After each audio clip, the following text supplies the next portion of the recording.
네, 이번 시간은 뉴스앤 파워 인터뷰 코너입니다. 성난 부동산 민심의 정책 손질에 나선 민주당인데요. 공급과 금융, 세제를 아우르는 전방위 부동산 개선안을 발표했습니다. 이 가운데 민심 경청 프로젝트를 통해서 민심 탐방을 본격적으로 이제 하고 있는데요. 내달 초 당의 쇄신 방향을 담은 대국민 보고를 진행할 예정입니다.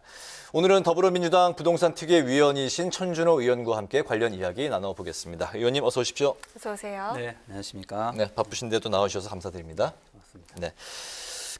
여당이 이제 부동산 특위 위원이시고 또 이제 국토위원을 맡고 계신데 그렇기 때문에 이제 부동산 이야기부터 하겠습니다. 부동산 정책 이제 여러 가지 이제 다시 이제 손보기에 나선 여당인데요. 재산세 감면 결론을 냈습니다. 첫 번째 이제 감면 기준 9억 원 상향에 따른 기대 효과부터 좀 들어볼까요? 네. 먼저 부동산 가격 인상으로 인해서 국민 여러분께 고통을 드린 것, 이 자리를 빌어서 대신 죄송하다는 말씀을 먼저 올리지 않을 수가 없는 상황입니다.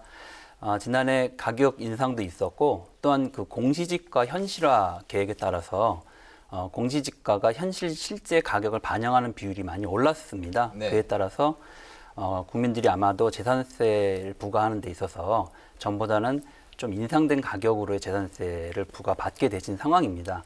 그래서 이런 국민들의 좀 부담을 좀 완화시켜야 되겠다. 특히 1가구를 갖고 계신 1주택자이신 분들 그리고 중산층들의 부담을 좀 완화시키자는 취지에서 공시지가 6억에서 9억 구간 사이에 공시지가이신 분들의 재산세를 0.05% 재산세 적용률을 네. 완화할 그런 계획을 이제 합의를 한 것입니다.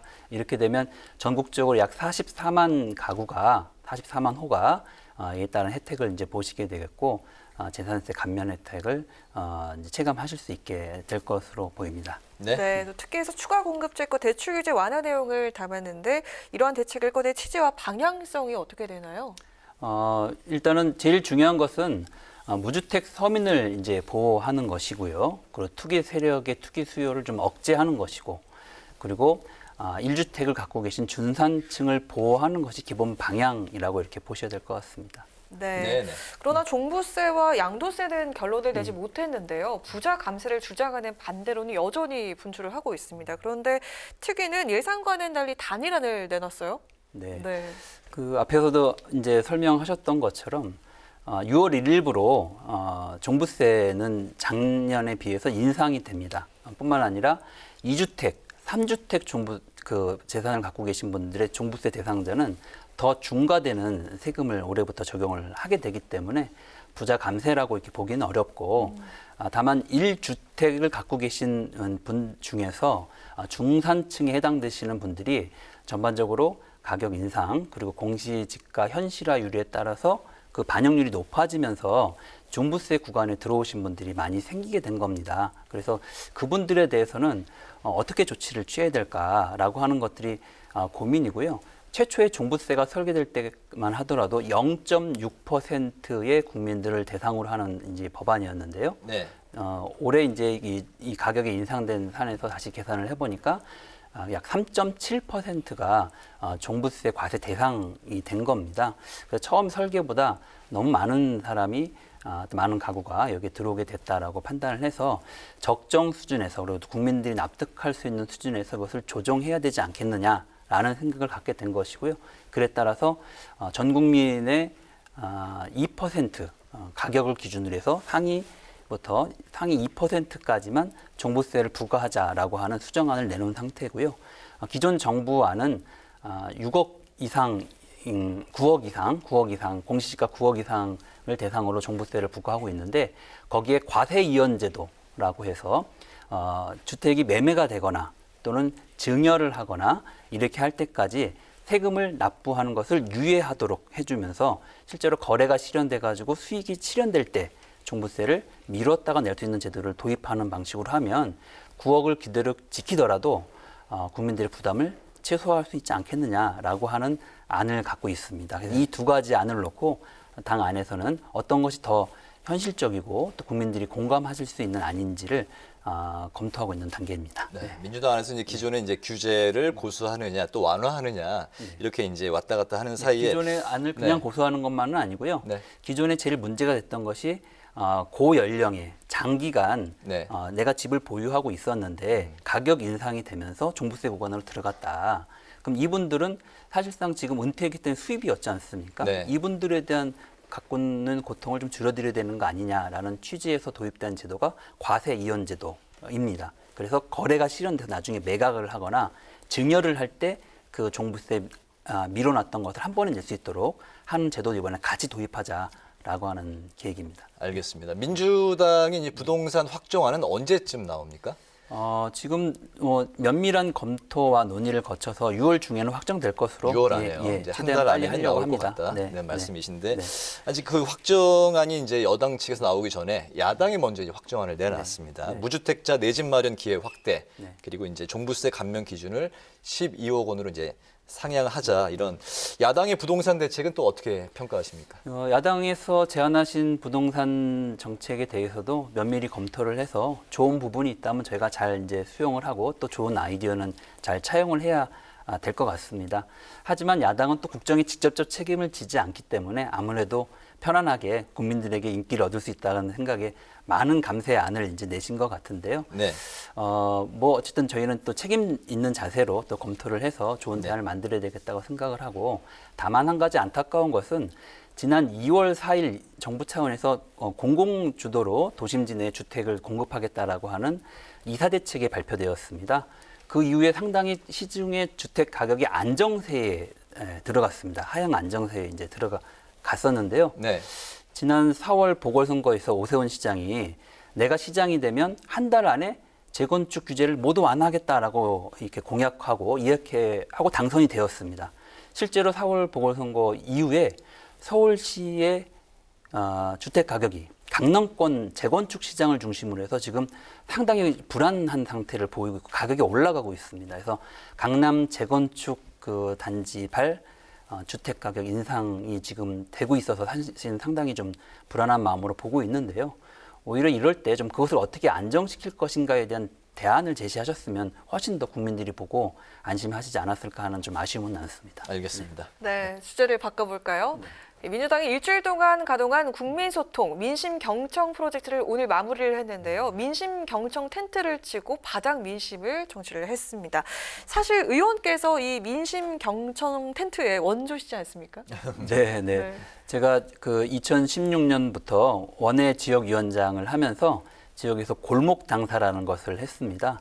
현행 법상 원외위원장은 자기 사무실을 가질 수 없도록 이제 되어 있기 때문에 주민들을 안정적으로 만날 수 있는 공간이 필요한데 고민을 하다 보니까 이런 그냥 책상을 들고 거리로 나가자. 그래서 책상 하나, 의자 2개, 그리고 물통 배너를 딱 들고 강북구의 저희 지역구의 골목 곳곳에 그 당사를 차려놓고 지나가는 주민들의 말씀도 듣고 또 여러 가지 필요로 하는 또 뭐 아쉬운 점, 또 뭐 불편하신 점 이런 것들을 듣고 같이 대화 나누는 시간들을 했던 게 이번에 이제 프로그램화돼서 전국적으로 시행을 하게 되었습니다. 네, 그 민심 경청 프로젝트를 이제 오래 전부터 이제 하셨는데 이번에 이제 그 어떤 목소리들을 많이 들으셨습니까? 그 우리 지역에 보면 그냥 다니시는 분들이 한마디씩 던지는 그 말 안에 상당히 큰 또 심오한 통찰력과 또 핵심을 이렇게 지르는 그런 말씀들이 참 많다는 걸 제가 평소에도 느끼고 있습니다. 네. 그래서 이런 현장에서 직접 목소리를 들어보는 것이 정말 의미가 있다. 저희가 뭐 언론을 통해서도 보고 여러 문서를 통해서도 보지만 국민의 목소리를 직접 듣는 것이 주는 어떤 전달력 그리고 그 힘이 상당히 있는 것 같습니다. 현장에 갔더니 뭐 부동산에 대한 이야기도 하셨고 뭐 일자리에 대한 이야기도 하셨고 그리고 여러 가지 뭐 지금 뭐 코로나 때문에 그 뭐 백신 접종을 좀 빨리 좀 할 수 있도록 해달라는 이야기도 많이 들었고요. 그리고 뭐 우리 청년들이 어려운 점이 많은데 그 부분들에 대한 문제 등등 참 많은 이야기를 들을 수 있었습니다. 그래서 그런 것들을 쭉 다 모아서 정리를 하고 있고요. 그런 걸 기초로 해서 민주당이 더 이런 것을 잘 풀기 위해서 어떻게 해야 될까 이렇게 고민을 좀 하고 있는 상태입니다. 네. 네, 또 청년 이야기를 하셨는데요. 네. 2030 이 청년들이 미래 주역으로 자리 잡아야 한다. 이 말을 최근 정치권에서 나온 말이 아니라 13년 전에 바로 의원께서 하신 말씀이신데요. 현재 당의 청년층 구애 행보 어떻게 진단을 하고 계신가요? 그렇습니다. 청년은 동원의 대상이 아니고요. 정치의 주체입니다. 그리고 청년 스스로가 정치 주체로 나설 때 본인의 문제도 잘 해결할 수 있지만 전체로 우리 사회가 더 건강해진다고 생각합니다. 왜냐하면 미래를 이끌어 나갈 주체들이 그 사회의 비전과 전망을 제시할 때 그 사회가 더 건강한 방향으로 갈 수 있다고 생각을 합니다. 사실 민주당이야말로 오래전부터 청년들이 적극적으로 참여해서 의견도 개진하고 활동해왔던 그런 정당인데요. 네. 그런 측면에서 지금 민주당이 좀 더 청년들의 목소리에 귀를 기울이고 또 청년 스스로가 민주당 안에 있는 청년들이 적극적으로 의견 개진하고 활동을 통해서 정책과 아젠다들을 바꿔나갈 필요가 있다 이렇게 생각을 합니다. 청년 정책 선봉자라고 볼 수 있을 것 같은데 또 국민의힘에선 이준석 돌풍이 이어지고 있는데 이 부분 어떻게 보고 계십니까? 그러니까요. 저도 참 반갑게 사실은 보고 있습니다. 아마도 많은 분들이 이준석 씨에 대해서 관심을 갖는 이유 중에 하나는 안타깝게도 기존 정치에 대한 사실은 실망 때문이지 않을까 이렇게 생각을 합니다. 네. 네. 기존 정치인들의 많은 기대를 걸었지만 국민들이 원하는 변화를 만들어내고 있지 못하다. 그래서 그 대안으로 새로운 인물을 에 대한 기대감을 이제 표현하고 있는 게 아닌가 이렇게 생각이 들고요. 또 젊은 20대, 30대의 어떤 이 목소리를 대변할 수 있을 것처럼 보이는 이준석 씨에 대해서 더 많은 관심을 갖는 게 아닌가 이렇게 생각을 하고 있습니다. 네, 국민의힘 이야기였고 이번에는 이제 민주당은 이제 그 당 자체 조사 결과 이제 그 여론의 이미지가 나왔는데요.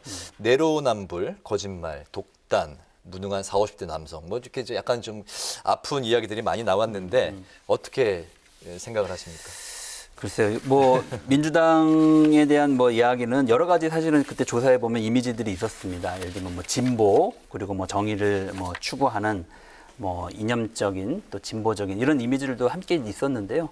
그 중에서 아픈 것들을 골라 보니까 그런 이미지가 나온 것 같습니다. 네. 정말 국민들이 왜 이런 생각을 하게 되셨을까라고 하는 부분에 대해서 저희가 진짜 뼈를 깎는 노력을 하고 또 고민하고 이렇게 해서 그것을 잘 극복하고 혁신하는 게 좀 필요하다 이렇게 생각을 하고요. 그래서 저희가 직접 이 조사를 했던 거고 이것을 저희가 더 깊이 수용하기 위해서 저희 전체 국회의원들이 이 내용을 그냥 있는 그대로 공유를 하고 여기서부터 출발하자 이런 생각으로 했다는 부분을 네. 좀 잘 봐주셨으면 좋겠습니다. 저희 더 혁신하고 더 변화하도록 하겠습니다. 여기 이제 제가 이제 말씀드렸던 그런 이미지, 당의 뭐 자체 이제 조사한 그런 결과인데 네. 다 바꿔야 될 그런 부분들인 그렇습니다. 것 같습니다. 네, 네. 그렇다면 이제 민주당이 앞으로 나아갈 방향은 어떻게 나아가야 된다고 생각을 하십니까? 글쎄요, 그 조사에서도 보니까 지난 총선을 그 전후한 시점, 대선 이후에 총선 사이에서의 조사도 그 비슷한 조사가 한 번 있었는데요. 그때 민주당의 이미지 한번 떠올랐던 것이 등대라는 이미지가 있었더라고요. 제가 그걸 보고 저도 깜짝 놀랐는데요. 그건 뭐냐면 굉장히 어렵고 혼란한 시기에 민주당이 등대와 같은 역할을 해주기를 기대했던 것입니다. 우리 국민들께서는. 근데 우리 당이 그 기대에 부응하지 못한 겁니다. 정말 저는 그게 죄송하고 안타깝고 송구하고 막 이렇게 생각이 듭니다. 그래서 이번에 경청을 하는 과정을 겪으면서도 느꼈지만 정말 우리가 앞으로 힘을 기울여야 될 것은 많은 국민들이 정말 힘들어하고 불편한 것의 핵심은 저는 우리 사회의 사회 경제적인 문제의 어려움, 특히 코로나19 이후에 불평등이 심화된 데 있지 않나 이런 생각이 듭니다. 국민들이 그런 불평등한 사회를 민주당이 바꿔줄 것이라고 또 청년들이 바꿔줄 것이라고 기대했는데 우리가 거의 호응하지 못한 것이거든요. 앞으로 저는 민주당이 우리 사회에 좀 심화되고 있는 이 불평등의 문제를 완화시키는 데 사실은 올인해야 한다고 생각합니다. 그리고 거기서 국민들로부터 그래 민주당 잘한다. 그래 민주당 믿고 맡겨보면 앞으로 그런 문제 해결할 수 있을 것 같아. 너희만큼 그걸 잘 고민하는 데들이 없지. 이런 얘기 들을 수 있도록은 적어도 해야 된다 이렇게 생각을 하고요. 네. 최선을 다하겠습니다. 네. 네. 오랫동안 이 정치 사회적 변화의 목소리를 내오신 만큼 국회에 임하는 각오가 남다를 것 같은데 올 한 해 계획하신 목표가 있다면 마지막으로 한 말씀 네. 부탁드리겠습니다. 크게 뭐 이제 지금 과제는 부동산 시장을 안정시키는 건데요. 그러려면 국민들이 질 좋은 주택, 살기 좋은 주택이 많이 공급되는 게 핵심이라고 봅니다. 그렇게 하기 위해서 저희가 지난번에 2사 대책이라는 걸 발표를 했는데요. 도심지 내의 노후한 주거 단지를 새롭게 변화시키는 겁니다. 근데 과거에는 민간 주도의 재개발 사업이 진행이 되면서 그 개발 이익의 상당수를 대기업 건설사들이 가져갔습니다. 이번에 나온 대책은 그 개발 이익이 주민들에게 돌아갈 수 있도록 하는 것입니다. 그리고 주민들에게 질 좋은 주택을 보급하고 재정착률을 높이고 또 그 지역 안에 살고 있는 세입자, 상인들도 그 재개발된 지역에 다시 정착할 수 있도록 돕는 사업을 하게 되는 것인데요. 그게 잘 진행될 수 있도록 적극적으로 이제 하는 것이고요. 두 번째로는 코로나19를 빨리 극복하는 겁니다. 저는 우리나라가 아마도 전 세계에서 가장 빨리 이 위기를 극복하는 나라가 될 것이라고 확신합니다. 네, 오늘 그 민주당의 부동산 특위위원이신 천준호 의원과 함께 했는데요. 오늘 그 말씀하시는 내내 저희 앵커들을 이렇게 계속 바라봐 주시고 네. 또 눈빛으로 무언가를 진정성 있게 말씀하시려고 했던 게 굉장히 그 인상적이었습니다. 오늘 그 뉴스앤 파워 인터뷰는 부동산 정책 주요 개편안 그리고 민심 탐방에 나섰던 민주당의 경청 프로젝트를 중심으로 지금까지 더불어민주당 천준호 의원과 함께했습니다. 의원님 오늘 말씀 잘 들었습니다. 고맙습니다. 고맙습니다. 고맙습니다.